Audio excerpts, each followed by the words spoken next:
This woman goes to the doctor, and the doctor examines her, and she says, "I'm sorry, you have a very high blood pressure.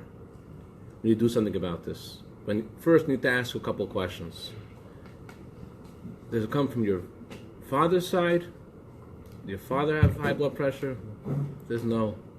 So your mother has high blood pressure? No. Where does it come from? It comes from my husband. Your husband? How could it come from your husband? She says, if you know my husband, then you'd understand. Shalom Aleichem Chaim Shalom. Oh, Baruch Hashem, the sushi and the burgers have arrived. Baruch Hashem. Oh, God. Okay, great. Hey, Yosef, how are you? Should I go get up, please? Okay, so the number one marriage tip is what we're discussing tonight. What's the number one thing that you could do to upgrade your marriage? So I'll say it to you in one sentence, and that is to upgrade your observance of the laws of family purity. The Rebbe told many people that when you're close, you're supposed to be distant. You end up becoming distant when you're supposed to be close. So by keeping those laws more carefully, that's the greatest school, that's the greatest blessing for Shalom Bayis. However, it's not the panacea that solves everything. It's not that if you do that, then you're done, right? That's just the first thing. So I want to discuss something else, which is also way up there. One of the best marriage tips. Again, the first is the best. That's God's advice. But there's another advice that God gives us in the Torah, and which in this week's parsha actually, which we could pay attention to. A friend of mine was called upon to give a lecture about how to make marriage fun, and he's responded. He says, "You can't always be in fun mode in marriage. It's impossible. I can't accept this to give this lecture." So, in our generation, we see that marriage is very threatened. In Europe, 50% divorce rate. Israel, 30%, 33% divorce rate in Israel. And we see in our generation this is a real challenge. And the reason why it's such a challenge in our generation, actually, the Rebbe addressed why our generation has such a challenge. The Rebbe said like this: What time during the week does a couple have the hardest time? What's the hardest time during the week for a couple? Erev Shabbos. Erev Shabbos. That's right. Friday afternoon. That's right. You know this from experience, right? We all know this from experience. By Jews, no matter what time Shabbos starts, 3 o'clock in the afternoon or 7 o'clock in the afternoon, doesn't matter. Shabbos is never enough time. The Rebbe once said about himself, he said, I was born on Friday, and that's why I can never accomplish anything. Because Friday is never enough time by Yidden. No matter how long Friday is, it always seems too short. So Friday, there's a lot of pressure. So, similarly, in history, we are now in the Friday of history. We're in the time right before the coming of Mashiach. Mashiach's about to come. So we know that the first 1,000 years of the world corresponds to Sunday, and the 6th millennium, which we're in now, corresponds to Friday. And we are now about to enter the zone of time of the coming of Mashiach. So we are right now in the Friday afternoon stage in history. And just like Friday afternoon in the week is a time when the household experiences a lot of pressure, so to the Rebbe writes that because we're in the Friday afternoon of history, that's why marriage is as such a challenge. In addition to the fact that the exile began because of senseless hatred, and that was the cause, because of lack of peace, was the cause of our exile that we're in now. So when we're at the end of exile, and we're trying to bring Mashiach, so the thing that's attacked the most, the thing that's the hardest, is going to be the thing that's the most important. Where is the lack of peace? What's felt most in a household between a husband and wife, and that's where things are the most dramatic, most pivotal, and that's why that's the one that's where the stakes are the highest, and that's why that's the heart. Basically, Hashem made the world in a way that the most important thing is the greatest challenge, like Adam and Eve. what was the hardest thing for Adam and Eve when they were in the garden? The hardest thing was for them not to eat from the fruit, because that was the most important thing for them. So too, because marriage is the most important thing at this time, as we're in the Friday afternoon of history, about to enter the time of Mashiach, that's why it's the most threatened. The Rebbe writes this person this letter. He says that a woman cries very often, and therefore you, the husband, you have to be the one that's mevater. You have to be the one that forgoes your wills for the sake of your wife, because a woman, she is more vulnerable. She cries, her tears are found, and therefore, and especially, the Rebbe says that what you're arguing about is most of the time about worldly things, about shtusim. You're arguing about things which aren't important anyways, and especially now, we're in a time of Friday afternoon of history. This time, how much more so you have to pay attention to the peace at home. The only thing that a husband gets right is the Shabbos clock. A woman can't set the Shabbos clock. You want to make the lights go on, lights go off. Somehow there's something that the husbands get right they can do, and once they make an app for it, so that's it. There won't be no use for us anymore. But so basically now the whole world is in Friday mode, Friday afternoon mode, and therefore that's the focus. The question is though, how do you do it? You got to make peace. You got to make peace at home, and this is the challenge. This is where Yetzer Hara puts the greatest emphasis. How can you make peace at home? And why are we talking about this week? Because this is what the parsha talks about.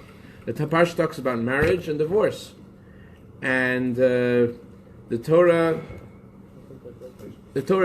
doesn't give marriage a Catholic marriage. The Torah's version of marriage is not Catholic chas v'shalom. It's not that when you're in it forever and you have the divorce is not an option. The Torah talks this week about marriage and divorce, and it's interesting that at the same time the Torah talks about marriage, right away in the same parsha it talks about divorce, and the same as if it's the same subject. And we're going to see how many laws of marriage we learn from the laws of divorce. And so the question is again, how do we bring peace to our homes? What's the secret ingredient? So there is a halacha. In halacha we find many opinions. There's always opinions in halacha. But there's a halacha about marriage that no one argues about it. It's in Shulchan Aruch, it's in Code of Jewish Law. Doesn't matter if you're Sephardic, Ashkenazic, from Iraq, from Italy. Everyone does this. It says it clearly in the Torah. And what's the law? In this week's parsha, it says when a man marries a woman, a new wife, the Torah says he should not go to war that year. He has to v'simach hasishta. He has to bring joy to his wife. Now Targum Yonason says, how do you translate the word v'simach hasishta? He says you should be joyous with your wife. Be joyous with your wife. And the Sefer Chinuch explains that by hanging around with your wife a whole year, it's going to cause you to become accustomed to your wife. It's going to make you feel your wife's presence. It's going to enter your wife's. By being with your wife a whole year, it's going to cause your desire to be with her. It's going to make her image in your heart. And a person generally is attracted to what he's used to. So by being with your wife a whole year, by that being what you're thinking about, what you're dealing with day in, day out, this is who you're talking to, who you're thinking about, waking up with, going to sleep, that's going to inculcate into your heart a sense of sensitivity to her. And that's what the Torah says, the first year be with. Now, there's a very unusual words in Rashi. Rashi, usually when there's differences of opinion in the Torah, Rashi mentions differences of opinion. He never says anybody makes a mistake. Usually Rashi, it says that it's unusual. Very unusually does Rashi say, this is wrong. But in this verse, where it says to cause your wife to be happy, Rashi departs from his usual language, as this is wrong. Anyone who interprets these words in the following way is making a mistake, and it's off. Which is and who does he say it about? He doesn't say it about some Tom, Dick, and Harry. He says it about actually someone who everyone goes to get a blessing for a marriage. Targum Yonas to Menuzil. Everyone goes to Amukah to get a blessing for marriage. So the Targum Yonason, he translates these words in a way that Rashi does not like. He says it's wrong. How did he translate it? he says, "V'simach chasishte" means "yechte im itse." He translates it into Aramaic as "be joyous with your wife." And as the Sefer Chinuch says, that makes sense. Be with her, be used to her, be around her. This will cause your desire to cleave to her. This will cause her image to be in your heart. A person likes what they're accustomed to. Rashi says this is wrong. What's wrong about this? Rashi screams it out. Rashi says in a way, whoever says this toahu is making a mistake. What's the right way? Rashi says, "V'simachas isha" does not mean be joyous with your wife. It means make your wife happy. It's different. What's the difference? What's Rashi saying? It seems like Rashi is just nitpicking. You say to a Jew, "Shalom Aleichem," what does the Jew answer you? "Aleichem Shalom." Greetings unto you greetings. Why does the Jew have to always be like that? They always have to argue. There's many opinions. Shalom Aleichem, Aleichem Shalom. Okay, but Rashi doesn't say there's many opinions. Rashi says anybody who says this is off. Hey, Vegas. So, what's the answer? So, the answer is like this. Who was the greatest expert in marriage in history? When you want to find out something, what do? You do a survey. Who has the most experience with the greatest survey in marriage? Personal experience. Shlomo HaMelech. Close. So, Shlomo HaMelech married 1,000... He's married and unmarried 5 times. Well, you didn't come close to Shlomo HaMelech. Shlomo HaMelech married 1,000 women, and all kinds of women, Jewish women, and many women that were converted from other religions. And Shlomo HaMelech said the following about marriage. He said the most romantic thing. No one else said anything close to it. What did he say? He said, "Matzah isha, matzah tov." If you found a woman, you have found goodness. This is it. This is the panacea that solves all of life's problems. Matzah isha, matzah tov. You found a woman, that's it. You're done. Solved everything. But Shlomo also said something else.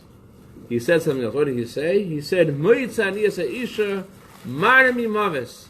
I find the woman to be more bitter than death.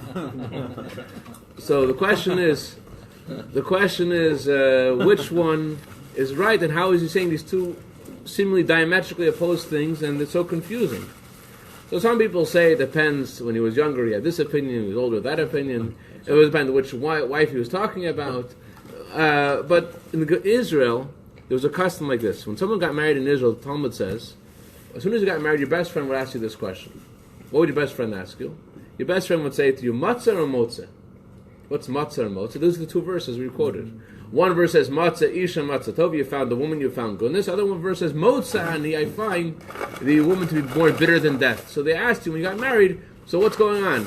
Is it did you have a matzah motzah? Is it matzah or is it motzah? Did you find goodness or is it death? Worse than death. At what point did they ask him this? Right after marriage. Right after he didn't.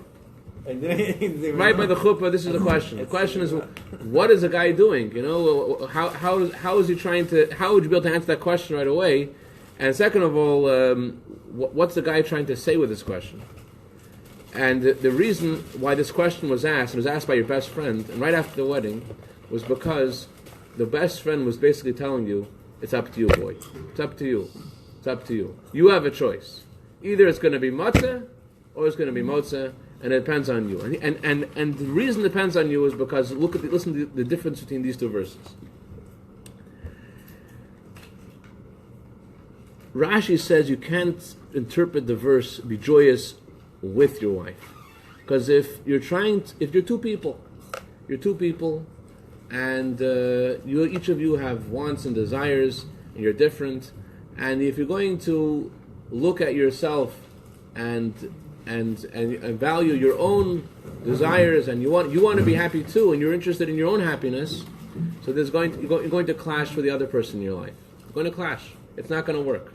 So that's why the verse says, "Motze ani," I find the woman to be bitter than death. If you're looking for yourself, if you're looking for your own happiness, you want to be happy. If that's where your focus is, then it's going to be hard. But if you matzah isha, if you look at the other person and you look at their needs and you put them first and you put yourself second, then you're going to be joyous. Then you will be successful making her joyous, and also she'll reciprocate to make you joyous as well. So the question is, are you looking for yourself? Or are you looking for the other one? If you're looking for yourself, so then there's going to be a clash over here. There can't be a situation where it's all about me and it's all about you. It can't be that you'll both be joyous. We'll have fun together. We'll be happy together. It's not going to work. Rashi says that's a mistake. The focus has to be to make the other person happy. If that's the focus, then you'll be okay. What that means is, practically, is that you got to roll up your sleeves. Roll up your sleeves. Chaim Shalom has the sleeves rolled up already. Baruch Hashem, you're all set. It means is like this. It means that when you come home and it's a long day of work and you're knocked out and you see the dishes are in the sink and they haven't been cleaned yet, and there's two options. One option is to say, well, listen, I put in a full day of work and I'm done. But the Torah says, "V'simcha hasishta." The Torah says, roll up your sleeves. You have to think about the other person. You have to think about how your wife's going to wake up in the morning, and you have to make her happy. Put the other person first. That's the key. To touch another person's heart, you have to make room in your own heart. And in order to get close to someone, the Torah says the word closeness and sacrifice are connected. By sacrificing for the other, that's how you get closer. By putting the other person's needs before your own, that's how you get closer. So yes, it's true. You did have a long day, but still you have to put the other person's needs first, and you can't. Rabbi 11, everyone knows a famous story with him. He took his wife to the doctor, and his wife had her leg was bothering her, and Rabbi 11 said, "Doctor, my wife's leg is bothering us." Another not such a famous story, but perhaps more important story. Someone asked him how he was, how they had such a wondrous, how they had such a great schus to have such a great marriage, such a great harmony. What did he do? What was his schus? What merit did he have such a great marriage? So Rabbi 11 said the following. Rabbi 11 was a short Jew with a very, very big heart. It was a wonder that his great heart could fit into his body. So it said like this. He said that when they came to the yichud room after the chuppah, by the chuppah, the husband gives his wife a little ring. It's supposed to be a very simple ring, not anything special. And then in the yichud room, then they go alone together. Then the husband gives the wife the wedding ring, the more extravagant ring. So he didn't have any money. So what did he give her? He said, "I don't have any more extravagant ring. You know what I have?" He said to her, "I can tell you that whenever we have a disagreement, I'll put your will before mine. I will. You're going to win every argument. I have nothing to give you. This will be our wedding ring. And you know what? This wedding ring was worth a lot more than many other wedding rings. And this created this amazing ambiance in their home where he put his wife's needs before his own." It's from both sides, not just from the husband's side. But in marriage, you can't say, "I'll give 50% and they have to give 50%. You have to give 100%. 100%. And not think about how much the other person's giving. There's I'm not sure exactly how accurate the story is, but I heard the story several times about Rabbi Simchai Mushka. Rabbi Simchai Mushka, at one point, her feet were hurting her, and she had a hard time standing.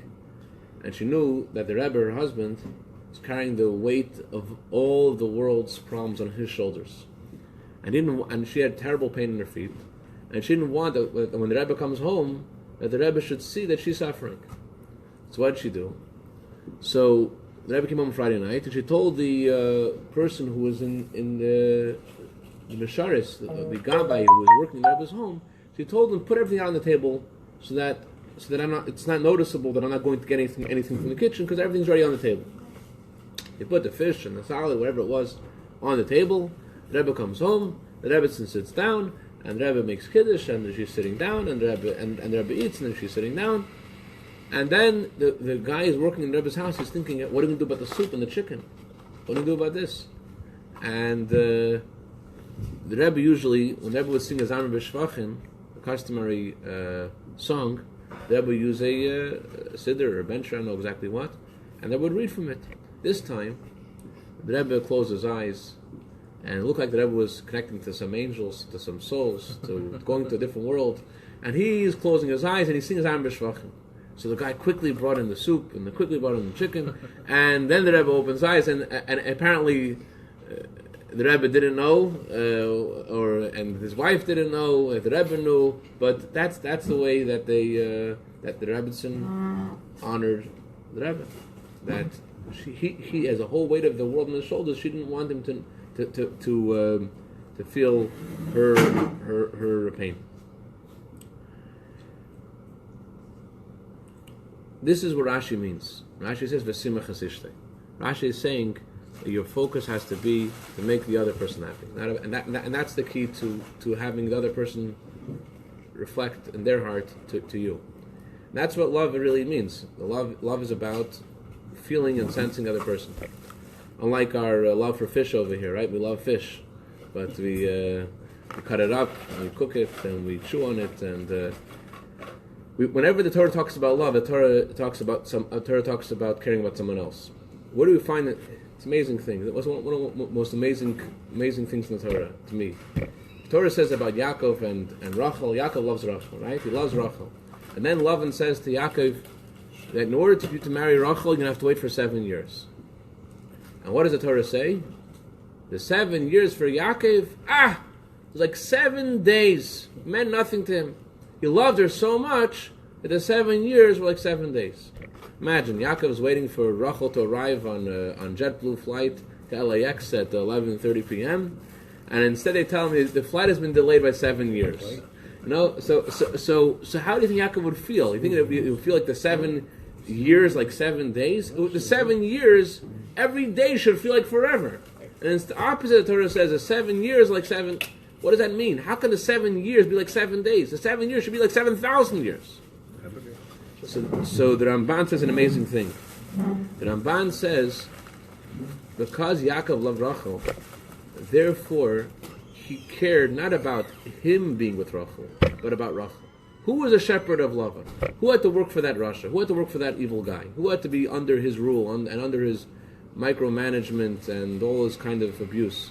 Rachel. She was the shepherd. So Yaakov loved Rachel, and when he was working as a shepherd, Rachel didn't have to work for him anymore. So Yaakov loved Rachel, and therefore he was happy that she didn't have to be there anymore. She was not working for Lavan anymore, and that's why he was so full of joy. There was it's amazing Maisa. This isn't a positive. This is what marriage is like. But the Torah also talks about divorce. There was in Dvinsk, there was a two Rabbanim. There was a Rogat Shavar Goyen. There was a Meir Simcha, the Er Sameach. The Er Sameach once the Gabbai, the Er Sameach once saw that the Er Sameach gets up and he's in his office. He's dancing together with the family. He's holding the boy's hand. The boy's holding his mommy's hand. He's holding the other hand, holding the father's hand. And the mother and the father and the boy, they're all dancing together. And the Gabbai couldn't believe this. The Er Sameach is dancing with the husband and wife. What's going on? This seems very, very modest. So he asked him, what happened over here? He said like this.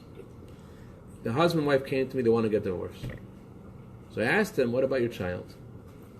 He said, well, we didn't really think about what's going to happen to the child, but this is not the issue now. The issue is we need to get divorced. We can't live together anymore. So he says, okay, come to me tomorrow and bring the child. He brought the child with him. They come to him. The Er Sameach says to the child, he says, you know, your father and mother are going to separate, and it means you're going to become an orphan. You're going to be an orphan. Your father and mother won't be together anymore, so you know you're the one who's going to be suffering. So the kid starts crying. And he started crying. The mother started crying. The mother started crying. The father started crying. And then the husband said to the rabbi, he says, we need to talk for a few more minutes. They go out, they start talking, and you know, the husband says, we're gonna try harder. We're gonna try to make this work. So when the Rav heard that, he was so full of joy. He told the Gabbai, I couldn't hold myself in. He couldn't go, and I just wanted to celebrate with him. And he took the husband's hand and the child's hand, and they danced together.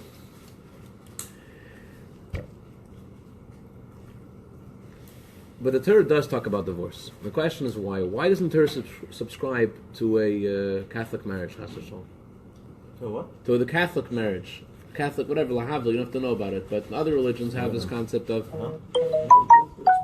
there's no such thing. Why is there such a thing as divorce? If marriage is such a wonderful thing, why is there divorce? So on a simple level, you would say that you need to escape. In the words of the Barbanel, that you have to, if you want to have the worst, you want to have the least kind of evil. So if they can't live together, you can't force them. They don't want them to kill each other. You don't want them to. You need to have a place to escape. So Torah created a place to escape if the things would get really bad. But the truth is that there's a deeper meaning, and the deeper meaning is the way the Rebbe explains it, and the Untitled Chapter explains it. It's fascinating. Divorce actually contributes to marriage, because the Torah gives the mitzvah of divorce. It actually enhances what marriage is all about. How so? Rabbi Meir Ashkenazi, he was a Rav in Shanghai. That's the Yiddish pronunciation of Shanghai. Okay, he's a Rav of Shanghai, and when he came to America, the Rebbe asked him once to make peace between a husband and wife. The Rebbe asked him to go to speak to the husband and wife. He was successful. The Rebbe asked him, "What did you say to them?" He told the Rebbe, "I told them." He says in the Torah that anyone who gets divorced, the altar itself cries for them. There's an altar, even the altar cries for them. And the language of the Talmud is unusual. The altar, first of all, why the altar? Why does the altar cry? And it sounds like everyone cries, even the altar cries. So you say like this: the altar is the one that is a one vessel in the temple that experiences the most pain, the most blood is spilled on the altar. People bring their sacrifices, all kinds of. The altar have seen it all. You've seen people come for sin offerings. You've seen people come for this kind of offering, for joy, for gladness. The altar's seen it all. Altar is the one that's the least impressed, the most coldest, the most seasoned, the vessel of the temple which is the driest behind the ears, if you will, is the altar. And yet, even the altar cries when a husband and wife get divorced. So, but why? So the Untitled Chapter says this amazing thing. He says the reason why the Torah says that there's such a concept of divorce is in order to enhance the marriage. How so? When a husband and wife know that they're choosing to be there, that's not. They're not. There is. Why is it that by children, your own children, they have a much harder time causing them to behave? They know, Tati and Mommy, they're stuck with us. They're stuck with us. They're stuck with us, and they're stuck with you. So they feel like we can behave however we want. It doesn't matter. You're still gonna give us our clothing. You're still gonna feed us. You're still gonna take us to school. You're stuck with us, and that makes the quality of life not necessarily so great. When you have a monopoly, when there was only Uber before there was Lyft, right? And only Uber, they could charge whatever they want. All of a sudden there's Lyft, and all of a sudden the prices start equaling out. When there's a monopoly, when there's only one option, so then things aren't in check. Things can go.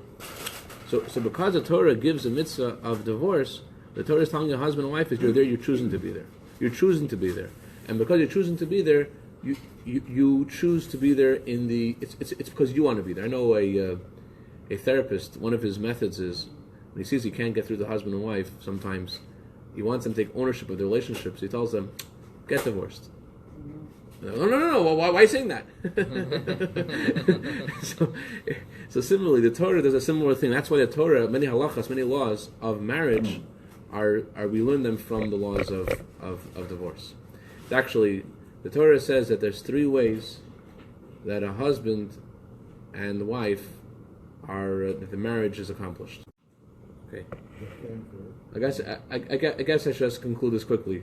Just to make a long story short, one of the ways the Torah says that a husband is allowed to marry a wife is with money.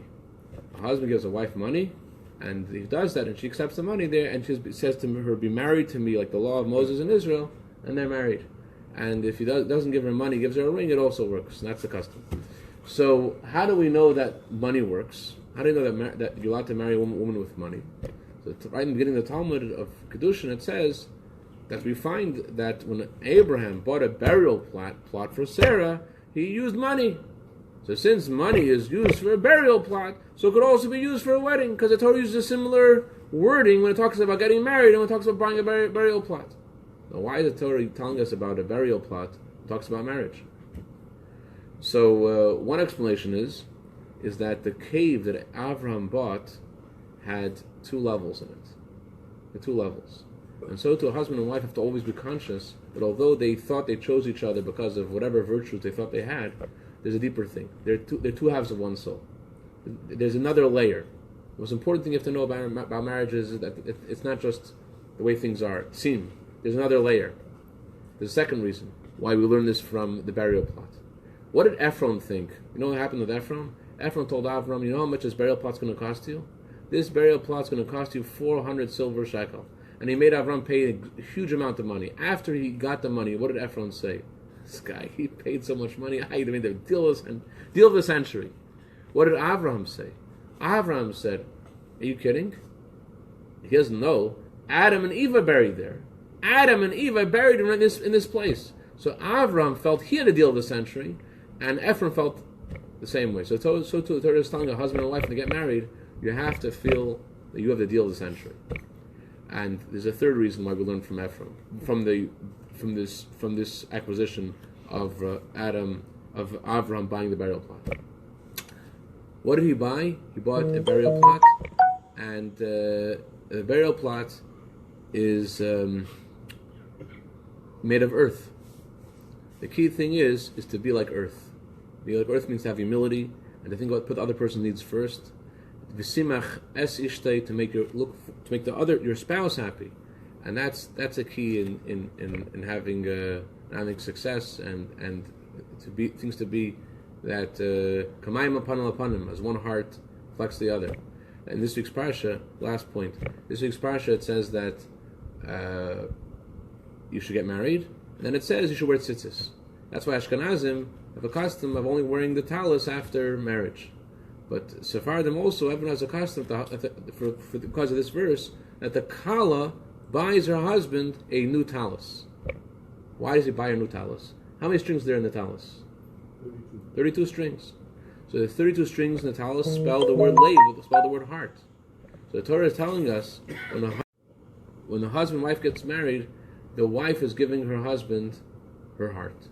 She gives him the talis, the 32 stringed garment. 32 is gematria leiv. She's giving the heart, and therefore the Torah says, "V'simach hasishtei." Your wife gave you her heart. Give her your heart. V'simach hasishtei. Think about her, and this is the key to in the last moments of exile, praying for Mashiach. This is the special avoda. Rebbe says we have a special challenge now, because we're on Friday afternoon, waiting for Shabbos. So Abish's help it should be we should celebrate Shabbos with Mashiach Tzedekenu this Shabbos, and of course tomorrow and the difficult Fridays of right before Shabbos. It's difficult in Shalom Bayis every week. The Torah says so. Of course, we must pay more attention. And of course, sure everyone here is going to get flowers thank you, and also those. Okay. L'chaim, l'chaim,